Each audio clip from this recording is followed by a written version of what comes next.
माननीय दर्शकगण प्रणाम। आज का डिस्क्रिप्शन है सामर्थ्य और नासामर्थ्य।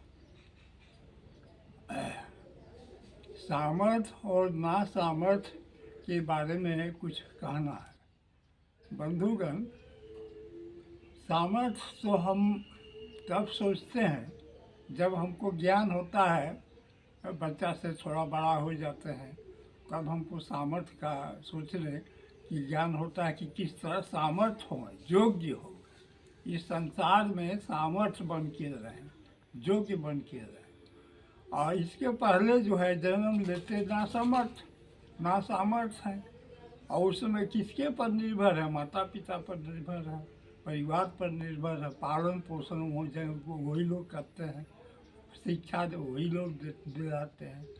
तो आजकल जो वर्तमान समय जो भी है, इसमें में हम तो देख रहे हैं कि गरीब वर्ग हो या मध्यम वर्गीय हो या अमीर वर्ग हो, करीब करीब सबके सब शिक्षा की ओर उन्मुख है। बच्चा जन्म लिया, कुछ साल हुआ, उसको स्कूल भेजने लगे। स्कूल जिसको जैसा अच्छा लगा वहाँ वो वैसे स्कूल में डाले और पढ़ाने लगे। शिक्षा जरूरी है।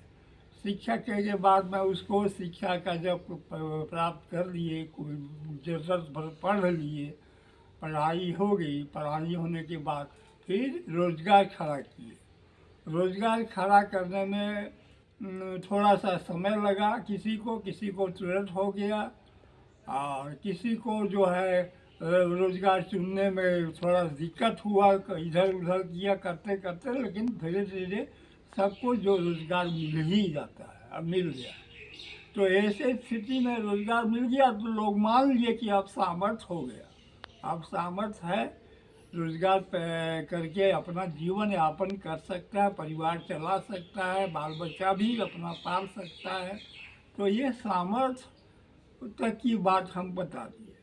और नासमर्थ जो है, जो नहीं कुछ कर पाया, वो नासमर्थ है। कुछ भी नहीं कर पाया, पढ़ने लिखने में भी नहीं पढ़ लिख पाया, नौकरी क्षेत्र में नहीं नौकरी खोज पाया, प्राइवेट सरकारी कोई नौकरी नहीं प्राप्त कर पाया, या जो माने बिजनेस के लायक भी नहीं है, नहीं कर पाया, खेती बाड़ी में भी कुछ नहीं कर पाया। लेबर है तो कभी काम करता है, कभी काम नहीं करता है, कभी सोए रहता है, बैठे रहता है। उसे कुछ नासमर्थ मतलब गड़बड़ वाले लोग भी हैं। और कुछ इंसान ऐसे हैं कि उसको कुछ मजबूरी जो है, हालात उसको वो नहीं आगे बढ़ने देता, और इसके चलते भी वो सामर्थ्य नहीं हो पा रहा है। तो सामर्थ्य के लिए ही चिंतन करना जो है परोपकार है। सामर्थ्य के बनने के लिए, जैसे गरीब है उसको किस तरह अमीर बनावे, कमज़ोर है इस तरह उसको शक्तिशाली ताकतवर बनावे, जो बेवकूफ़ है उसको किस तरह से होशियार बनावे, तेज़ बनावे। तो ये जो सामर्थ्य योग्य बनावे, इस सामर्थ्य बनाने का जो क्षमता है, ये किसके पास है? ऐसे तो हम लोग भगवान को मानते हैं कि भगवान के जो हम लोगों को सामर्थ्य बनावे, लेकिन व्यवहारिक रूप से जो है भगवान के किसी को हेतु बनाते हैं ना, भगवान ही सामर्थ्य बनाते हैं, लेकिन किसी को सरकार को हेतु बनाते हैं, कोई बड़े बड़े अमीर लोगों को हेतु बनाते हैं, कहीं सामर्थ्य लोगों को ही हेतु बनाते हैं, जो नासमर्थ को सामर्थ्य बनाते। तो इस चीज़ की बात जो है सबके समझ में है, थोड़ा बहुत है, और नहीं है तो हो जाए सबके समझ में। लेकिन का प्रैक्टिकली जो है परोपकार करना सामर्थ्य लोग नहीं चाहते। सबसे बड़ी दिक्कत बात है कि वो किसी भी तरह से सामर्थ्य तो हो गए, लेकिन वो किसी भी तरह से कि नासमर्थ को सामर्थ्य नहीं होने देते। पहले तो वो बाधा कर लगाते उसमें। दूसरा चीज़ है कि वो सामर्थ्य को होके नासमर्थ को किसी भी प्रकार का मदद करने से झिझकते हैं। जो सुन लिए कि ये नासमर्थ है, गरीब है, बेवकूफ़ है, कमज़ोर है, तो उसे घृणा करने लगे, उसको हीन भावना से देखिए। तो इस तरह से करने से क्या होता है कि वो नासमझ जो है उसका जो है माने घबराहट चिंता हो बढ़ जाती है कि इससे व्यवहार तो हम उसको अच्छा मिला नहीं, तो कैसे फिर भी मजबूरी से वो सहनशील के साथ वो काम करने के लिए तैयार है, यदि सामर्थ्य लोग ही करें। सामर्थ्य लोग फिर आगे चल के क्या करते हैं, उसका चरित्र का हनन करने लगते हैं। चरित्र हनन नहीं करेगा तो हम सामर्थ्य नहीं बनने देंगे। चरित्र हनन हुआ तभी उसको सामर्थ्य में आते, ऐसा बहुत बड़ा एग्जाम्पल है कि सर चरित्र को पहले हनन करो, ख़त्म करो, तब हम तुमको कामयाबी की ओर ले जाएंगे। लेकिन ये सब गलत है। ये सब सामर्थ्य से नासमर्थ को सामर्थ्य बनाने की जो ये कला है, गलत है। हम क्यों अपना चरित्र को बेचें, क्यों अपना चरित्र का नुकसान करें। चरित्र रहते ही अगर आप हमको नासमर्थ को सामर्थ्य बनाइएगा तो हम बनेंगे, और नहीं तो नहीं बनेंगे। हम और कोई उपाय खोजें, कोई और रास्ता पकड़ेंगे, ये होना चाहिए ना। तो इसमें भी कुछ लोग मजबूरी से हमको आप बना दीजिए सामर्थ्य, उसके लिए हमको जो भी कुछ करना पड़ेगा हम करूँगा। तो इस ये भावना जहाँ है वहाँ तो लोग जो है उसको कर, तो आप सामर्थ्य बन के नासामर्थ्य को उपकार तो नहीं किए, अपकार किए। एक तरफ तो उसको सामर्थ्य की ओर ले गए, पैसा उसा खूब कमाने लगे, दूसरी तरफ उसका चरित्र का शोषण करने लगे, चरित्र को ढूंढने लगे। तो यह चीज़ जो है ये नहीं जचता, ये अच्छा नहीं लगता।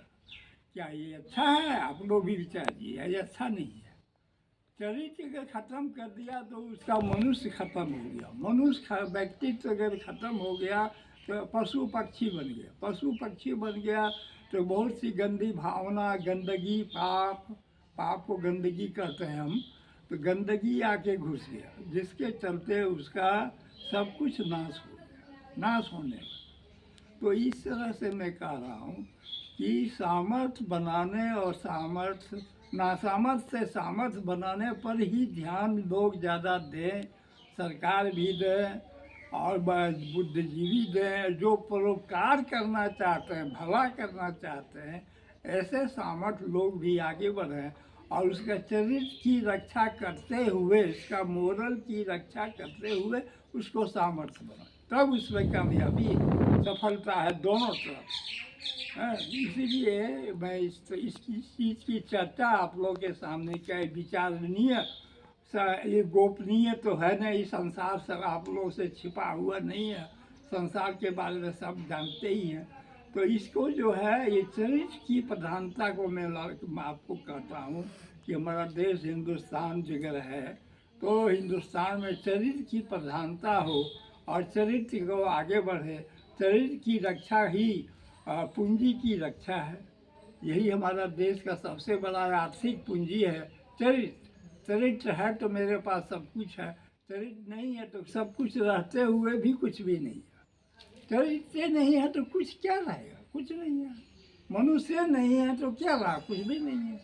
तो इस चीज़ को हम जो है आपको संदेश में दिए कि हो सके तो आप लोग इस विचार से सहमत हों और आप लोग भी अपनी चरित्र के साथ साथ परिवार के चरित्र निर्माण पर भी ध्यान दें। सबका चरित्र यही रखें कि सबका चरित्र हो, मोरल बने रहे, नैतिक स्तर ऊंचा हो, तभी हमारा हिंदुस्तान भी ऊंचा रहेगा, आप सब भी ऊंचा रहेंगे, आपका समाज, आपका घर परिवार, आपका सगा संबंधी सब ऊंचे रहेंगे। चरित्र रहना चाहिए, तो वही चरित्र से ही सम्मान उत्पन्न होता है, और वही सम्मान अगर आपके पास है तो आप सबके पास सब कुछ है, सम्मान है, चरित्र है, तब उसी से प्यार उत्पन्न होता है, प्यार भी है तो और क्या, हंसी खुशी आनंद है, यही सुख है, यही स्वर्ग है। स्वर्ग का सुख तो यही है, चरित्र प्रधान।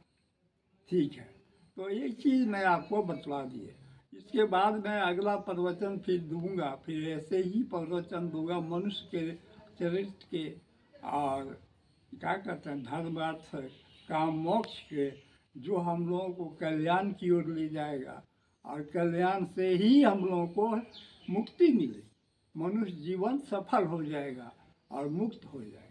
ठीक है, इतना ही आज का, धन्यवाद।